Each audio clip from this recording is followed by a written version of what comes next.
I'm sure marami kayong mga constituents na hindi sang-ayon sa pagpanig ninyo sa prosecution. At True. malang tinuturing kayong taksil, taga Mindanao ka pa naman.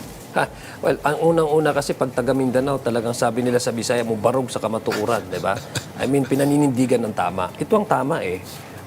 Ang taga Mindanao naniniwala na kung ano man yung dapat na makakabuti sa bansa, ay dapat yun ang panghawakan. Yun ang pagiging Mindanawan ko eh. Diba? So, deserve din nila. Ako, bilang Mindanawan, deserve ko rin malaman ng katotohanan. Kasi maski associated ako or closely known to be part of the prosecution as one of the spokesperson, karapatan ko rin malaman ng katotohanan. Actually, hindi ko nga rin nakikita itong mga financial records pa eh. So all of us are still waiting. Yeah? Waiting for these documents to be presented by the prosecution para malaman natin ang katotohanan.